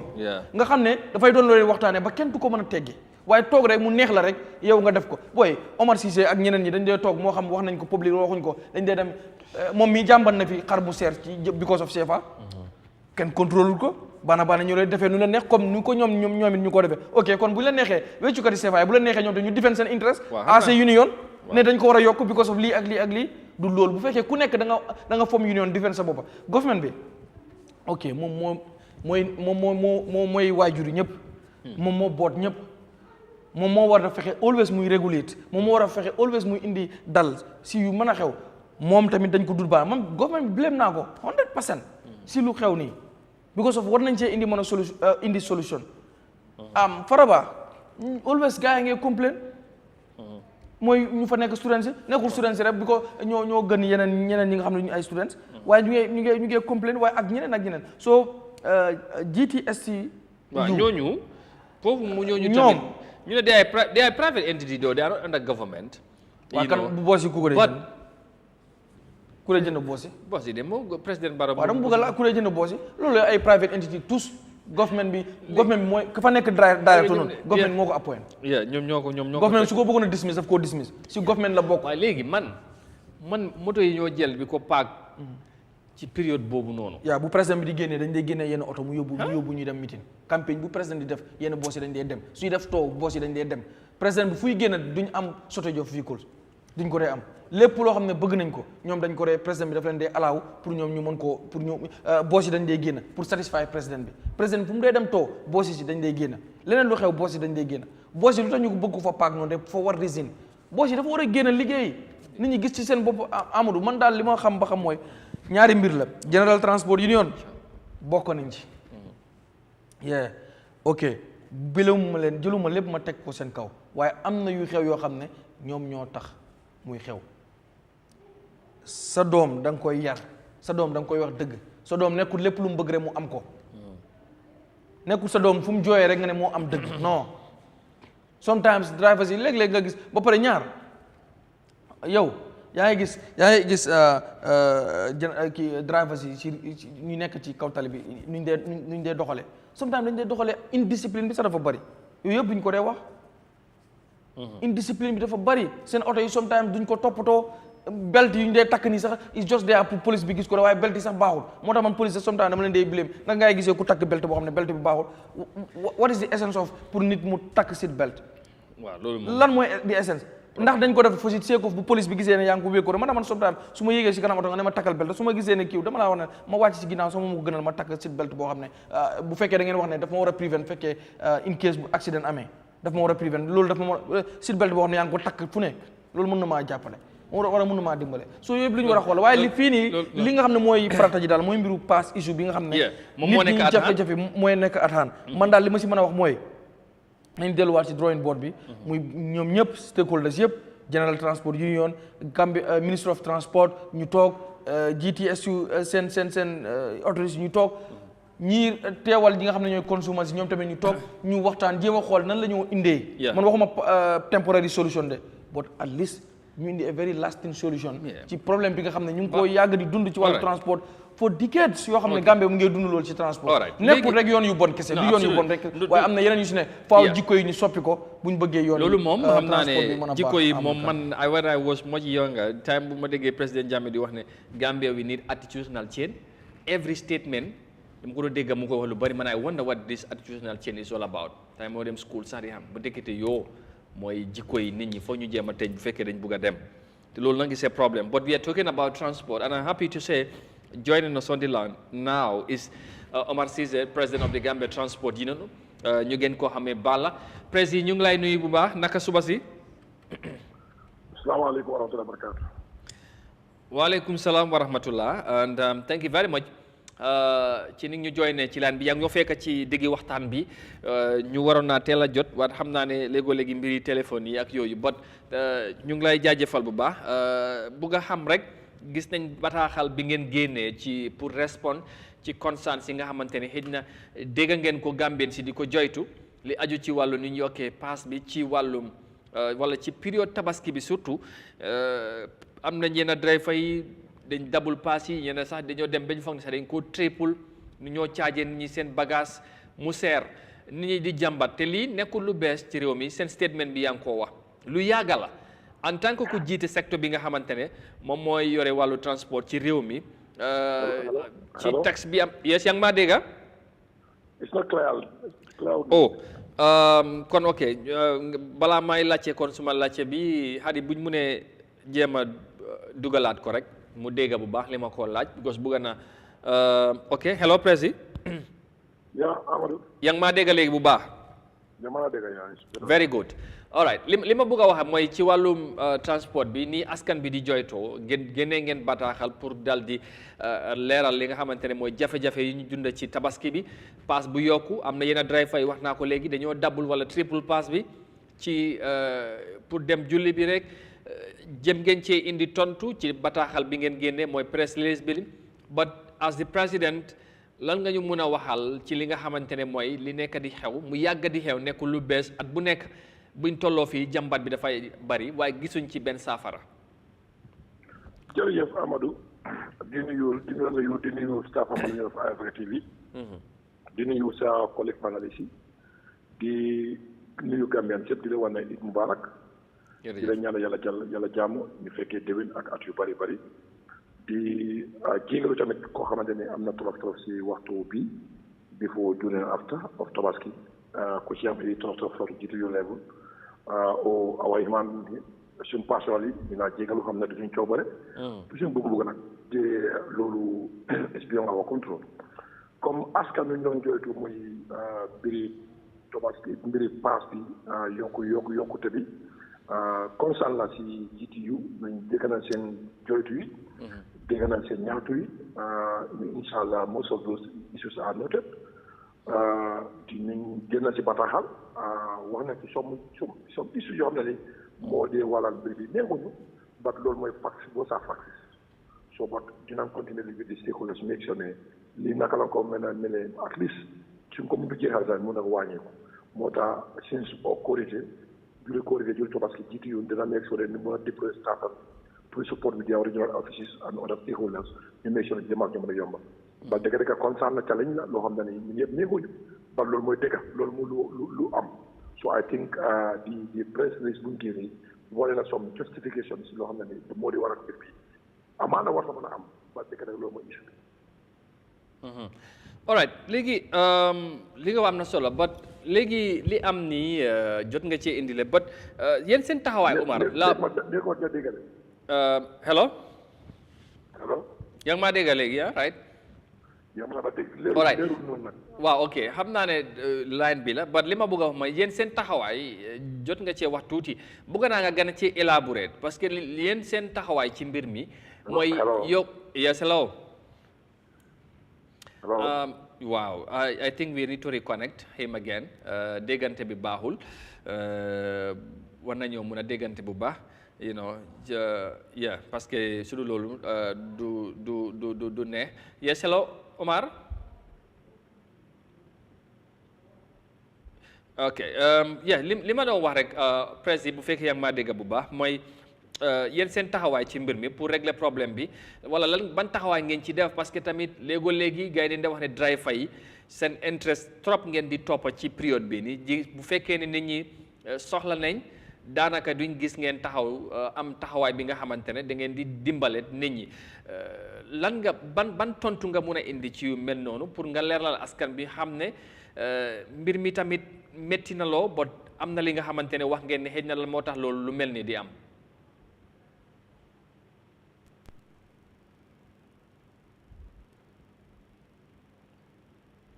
Hello? Well, I think the line is seemingly failing us. Wow.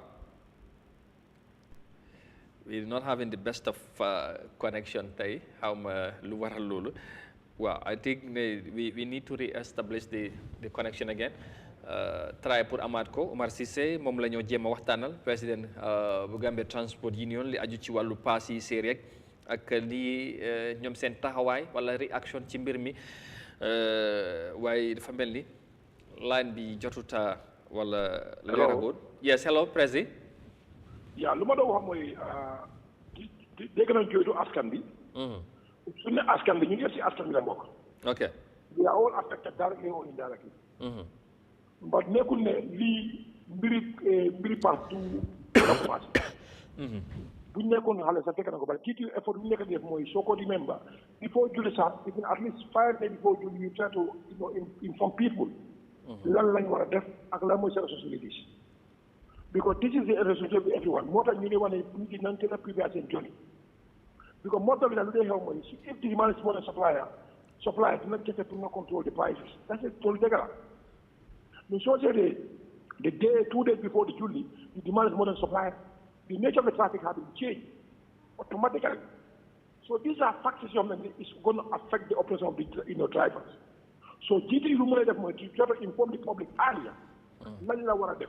Lan mo responsibility ak lan la pour ñu mëna deter ñu mëna minimize some of the challenges. And most importantly also we will try to deploy our staff at the terminals, at the major guys to support with the passengers and make sure they use the right course. We stop some vehicles, make sure they make sure the number of the more documented. These are the tariffs. Yes, I keep saying this. Pass during that play from New York because the demand is more than supply. And also, the nature of the traffic, particularly that will change automatically. The driver won't let them end up more than 0.0. So that's why we do anything possible to make sure that to bring those certifications to ask and understand. But the fact is more, the demand is more than supplier. Automatically, anywhere in this world, is going to hinder the current tariffs. Okay, but Presi, in as much as wax nga lu mel nonu, but every year bu li amé then they blame driver yi sen interest ngeen di toppa be tamé wala sax am na ñuy wax ne dañoo soxaré askan bi profito ci situation bi yokka pass bi wala triple pass bi you know, and then yokka bagage yi nit ñi soona war a dem julli pour ñoom ñu gis seen boppa lan nga mun a indi ci mel donte ne am na xëy na li nga xamante ne wax nga ko léegi bon nit ñi noonu lañ koo gisee te loolu lañ ñëw jàmbat ku nekk is entitled to your opinion ku ne sa xalaat nga mën a waxe but moo tax soo demee through our release make sure we try to capture those issues ñun GTU our responsibility to make sure to protect the members and also to promote free movement with safer and effective transport system in this country. Like most of our job. Do you know how many drivers we stop? Do you know how many drivers we try to kill and the police? People don't know about it. You kiss the driver, we stop the driver and call the police to do the necessary actions. Driver, they don't want to comply, you driver from our garage. But most of the time, people do their personal arrangements with the driver. That is beyond GTU. Any arrangement beyond our garage, that is beyond our responsibilities. The most of these issues that she pocket garages whatsoever. So that is the issues. More that we continue to work with the government to bring those concerns and make sure to bring the solution. But the fact is more, this is not the only Gambia. When they get so far the situation doesn't change, we continue to face the situation. It's everyone, we man, we driver, we passengers, we all are responsible to make sure to solve this problem. Your person, you have a tariff. You have a blue fight. Are you going to blame me? No. So we want to share our personal interest. What is the interest of the nation? Let the nation we start with the truth, nothing but the truth, and for the at the end of the day, to make achieve the most importantly, so say that the current tariff, I keep saying this, it's not reflected with our operational costs. These are all factors. But we make sure that we will try to minimize it and work with the drivers or stay with nation for an effective and safer transport system. But the fact is, the commercial day, we should put those vehicles in place. We can do not continue to work, do not continue to amble. All right. Since statement, with some of the key challenges you can highlight, li waral xëy some of these things are happening. Ndax loolu mun naa justify the reasons why yenn driver yi wala driver yi di profito ci période bi di yokk paas yi because am na ñuy wax ne fu mu nekk ni essence bi wàññeeku na xëy na da ngay wax ne the inflation, high cost of living, and of course spare parts ak yooyu maintenance ak yooyu could be on but bu fekkee ne essence wàññeeku na ak yooyu lan moo tax driver yi tamit war a profito ci mel nii yokk paas bi in as much as xëy na yéen seen interest ngeen di seet ñu comme nit ñi ñu ko waxee. It's very clear. It's plan to fail is a plan to fail to plan. And for your fail plan is plan to fail. The system transport sector amoo benn loi bu ko ban. Loolu su ko put in place we cannot loolu fii la ko fekk fii la ko toll. Transport loi bi secteur amul loi boo ko ban. And number two, essence wàññeeku na ma yëguma ko. Yëgoo essence fa wàññeeku man yëguma ko. Bu ñu doon set the tariff in 2021 fuel was $56. Today fuel is $80.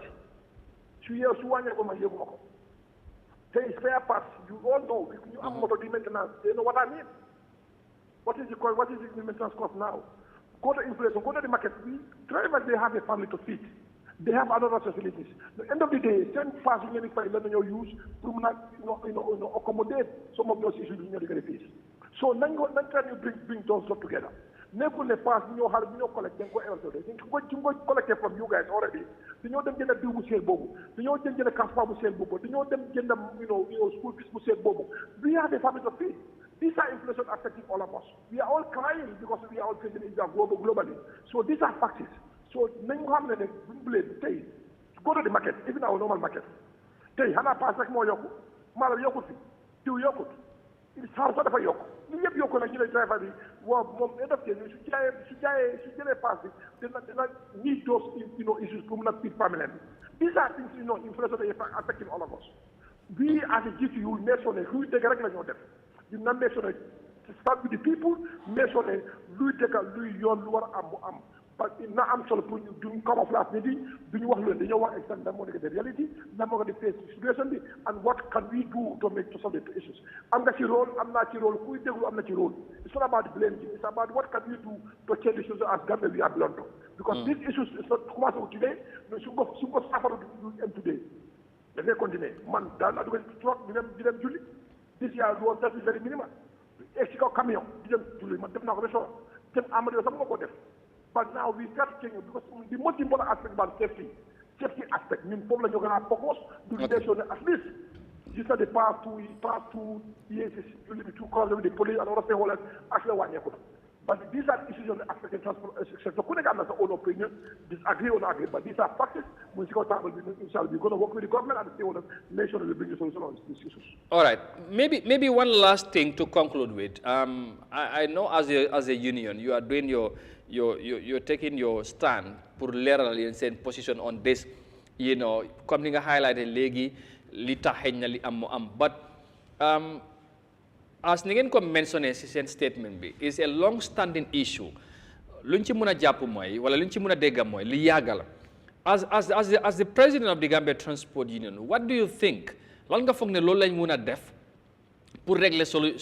situation bi wala problème bi once and for all and ban role la government am pour lii because like ni ñu ko mentionné in other countries gis neen collaboration wala consultation buy am ci diggante authorities yi ak stakeholders yi pour gis ne lu mel ni askan bi duñ ko dee dunda si période tabaski lan nga foog ne buñ ko defee danañ mën a régler problème bi ni year in year out ñu ngi ko jàmbat wala di ko joytu after tabaski wala after any festive period ci réew mi am na solo ku nekk am na ci rôle waaw du ma foog ne government mën na koo def pour mun a in the solution of these issues. Number one, no allocate the garage for the commercial vehicles. Jinga garage is the more regulating point of vehicles. Garage more regulate motor. Garage more determine vehicle movement. Garage more determine motor partner more destination. But you amul nak motor bu nekk ci kaw tali bi di def ci kaw nekk ci kaw tali moom kenn dina jël fu ko control. So government is to make sure allocate all the garage in the strategic location for you make sure motor do mu nekk control mechanism for the movement of the people. Number two, hello? Yes,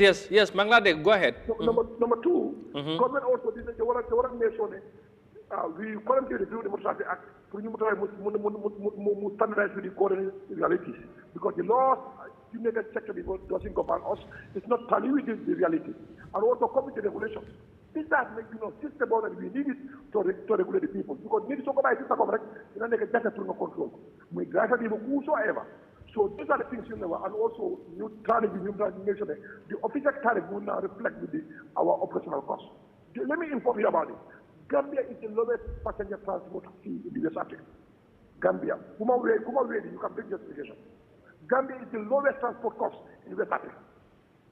Today, Gambia is more than the Senegal, fuel diesel currently. Because what you can send transport fares back better now. Our economies are different. But these are issues that people need to understand. So Gambia is the lowest transport cost in West Africa here. You're going to the Pacific Africa, West Africa, yep. But we will try to work with the government. So we can Gambia and the Cameroon Wellingara. Let's use Garas Nekuba. So na Garas Nekuba. But they can take a Tamambalu. Come on, the rocket. Because motor government for focus on you make allocation of the garage probably need it's an important point to regulate the commercial transport sector. And number two, you make sure that you make sure tariffs align with the operational costs. When you have a level playing ground for everybody, drivers will show up because drivers are doing business. They expect return. All right. Because if they show at the end of the day, the economy will grow. But so many people can buy the economic effort. But to be honest, this is not government effort. We make a step from 2017 to date. To be honest with you, so we can take economic fee, will be next. But they could be direct. We start to build on those strategies. We can't have a transport policy. We have some strategies. We review the Motor Traffic Act and also other important things. I believe that this is the only way we can solve these issues. Bring your work at the strategy and the system. Make sure that tomorrow will be done. But currently we are work on that. We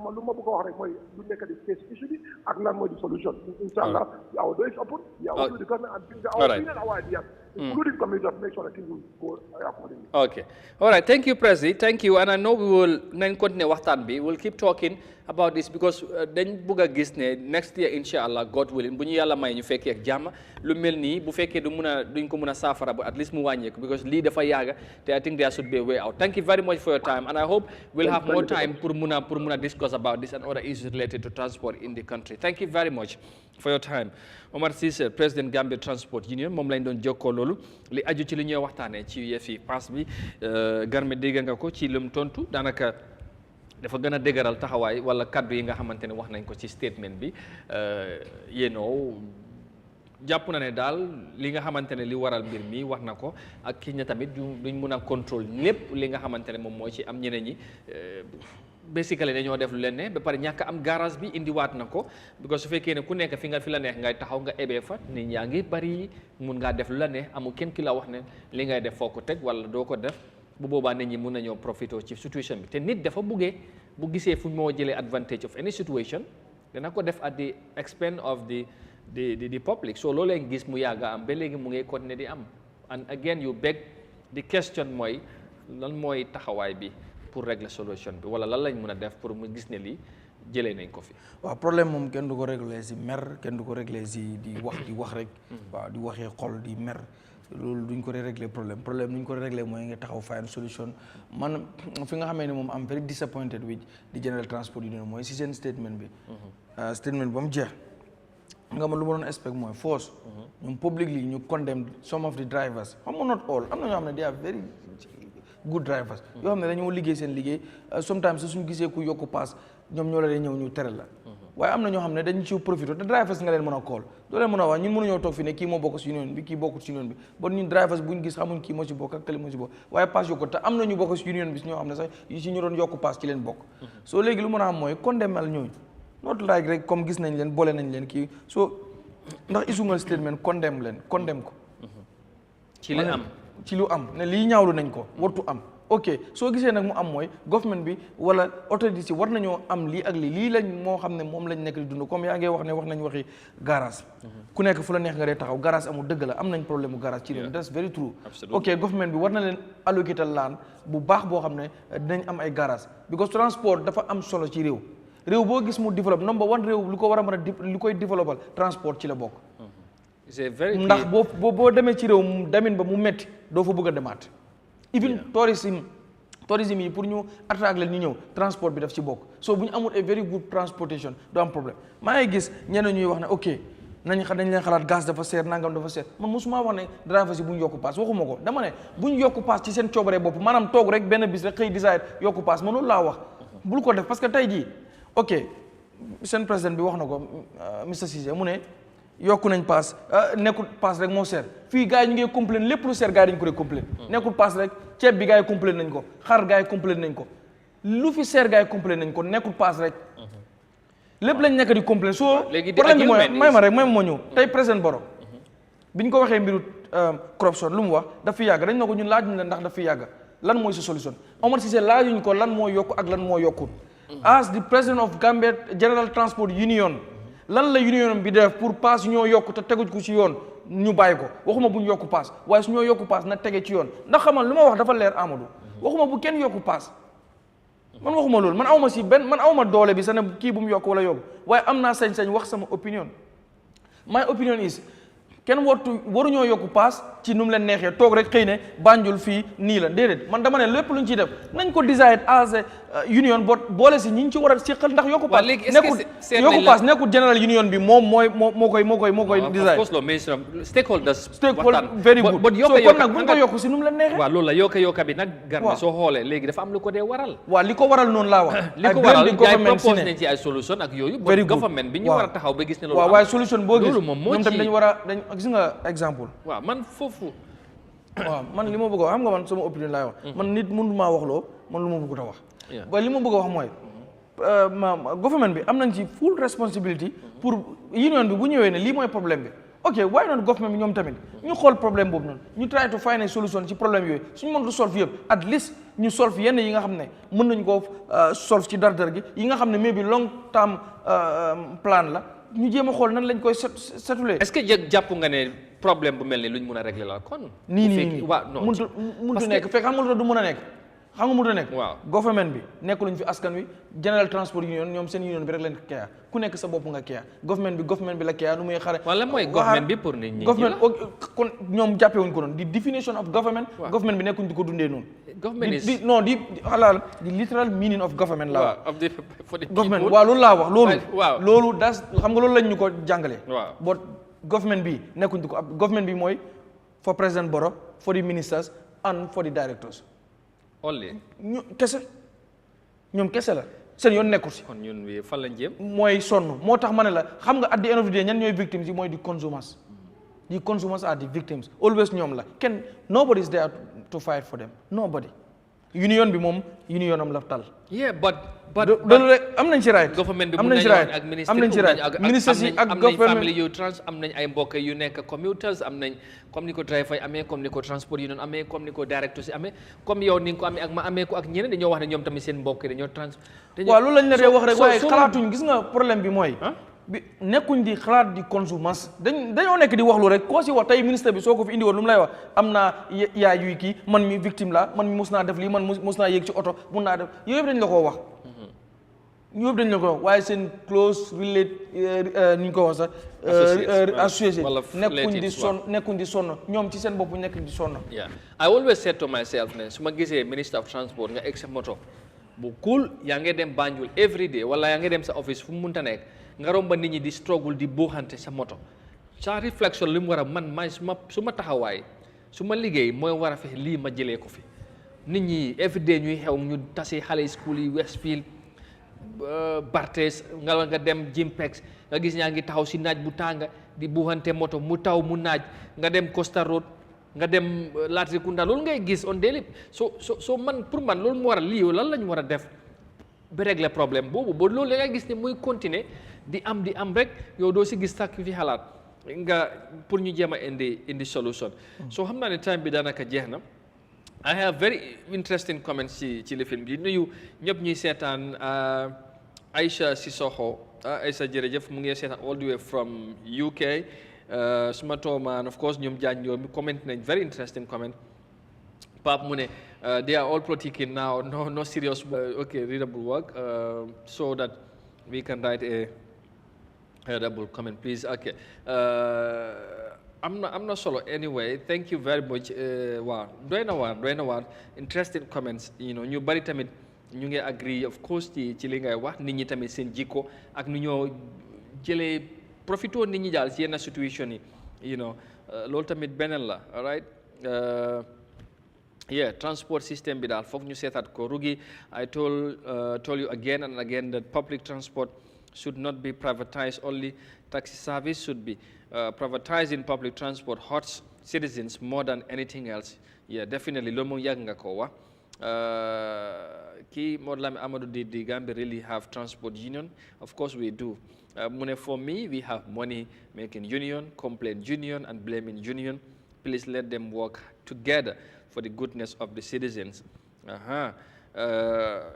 Amadou you are right the union stand for the drivers the government should stand for its people obviously that's how it should be I'm very dissatisfied about the way our government ignored public transport, which is the soul of our economy, says Rugi again. So basically some very interesting comments. Nyom Jan Gom again, it's just the greediness of the people. Jan Gom. Lol tamit buge bi tamit sila boka de. The government don't care about of its people. Thank you very much. Anyway, finally, when it comes to transport, I am very much concerned. Public transport is a goal, for every economy to strive in how many people commute in a daily basis. Definitely, but thank you, Rugi. Thank you, all of you, and Jangom, Nyom Mr. Saini, for your comments. Highly appreciated. So we will keep this matter on. Then we'll push and we'll engage the Minister of Transport, inshallah. We'll talk to them to see lan lañ bëgg a def pour gis ne lii danañ ko fi mun a régler. Public transport continues to be a nightmare for many commuters in this country. So we'll keep definitely discussing about this and we'll engage, of course, the transport union guys and other relevant people responsible. su ko defee Garme ñu yëkkati jotaay bi inshallah jaajëfal la baax ci taxawaay bi ak ci jàngat bi am na solo. A lot of people are definitely appreciating that. ñu jox gaay rendez-vous ba suba inshallah. jërëjëf waaw jërëjëf Amadou di jaajëfal ñëpp di wax ne buñ fi waxee loo xam ne du noonu. ci xëy na lu ñàkki teggin. ñu ngi koy jégalu jubluwuñu ci loolu wax dafa xaw a métti. doon wax itam suñu opinion lañ nekkoon di joxe rek ci lu réew mi di doxee. loolu kese la. mën nañoo wax loo xam ne du noonu. mën nañoo juum because of nekkul suñu opinion is always right sometimes mën nañu joxe opinion boo xam ne du noonu so tamit waxuñ pour hate benn institution waxuñ pour hate benn union because of soo xoolee most of the time sax ñu nekk si union dañu nekk suñu xarit waaye ñun pour joxe suñu opinion joxewuñ ko because of diw da nga ko xam wala da nga xam kële government bi tam di same thing dañ ko def just pour xool joxe suñu honest opinion te duñ ci xool kenn without fear or favor ñun noonu la ñu doxee ndax loolu mooy tax loolu sax mooy Eyeafrica in fact Eyeafrica boo fi nekkee da ngay dem ba lu fi nekk mooy nekkal fi askan wi nekkal askan wi ci lu dëgg waaye nekkal askan wi ci luy dëgg so loolu rek la maa ngi lay gërëm bu baax a baax xam di leen wax ci kanam tuuti exclusive interview with Imam Moussa Diallo inshallah moom mi nga xam ne moo taxawal Reform and Development Party mu déclaré intent pour 2026 ci kanam tuuti inshallah mun ngeen ñu join ci exclusive interview bi nga xam ne ñu ngi ko am ak dina am solo xam naa gars yi dinañ la kooj inshallah ci kanam tuuti ak imam wala oustaz candidate to be wala potential candidate 2026 inshallah xam naa ne bum di feeñee ba léegi cool yi bari na because foog naa for the first time ñu gis lu mel ni xam ci réew mi waxtaan bi dana am solo lool ngeen bàyyi ko xel ci kanam tuuti inshallah su ko defee ñu gërëmaat leen bu baax a baax ci ànd bi ak Eyeafrica TV waaye surtout nag ci safo bi ak kóolute bi loolu lu am solo la ñu ngi leen ciy gërëm bu baax a baax ci time bi ngeen di jël di ànd ak ñun waaye doo leen ci yem di ci comment di joxe seen ay contribution seen ay xalaat and we are very sorry comme ni ko Garmi waay bu fekkee na lu fi jaar te méngoo wut ak ni ngeen ko bëggee du suñu yéene comme niñ ko waxee yéen ñuy seetaan yéen a ñu gën a ëpp yelloo toog fi xëj na mun a wax wala def programme bi but ni ko yàlla dogalee rek lay mën a amee rendez-vous bi suba incha allah dinañ fi del dikkaat for the midweek edition God willing ak yeneen mbir yeneen waxtaan ci yeneen yitte askan bi incha allah lépp rek pour Gambia pour nit ñi ñu jéem a indi saafara ci yenn jafe-jafe moo tax ñuy xëy toujours du fi ñëw toog di waxtaan ak yéen di leen gërëmaat bu baax a baax di leen jox rendez-vous suba incha allah di leen ñaanal tamit kenn dalal jàmm fi ngeen mënta nekk di ànd ak ñun di leen wax jërë ngeen jëfati ba suba ak jàmm incha allah ñu ànd ak jàmm bye bye.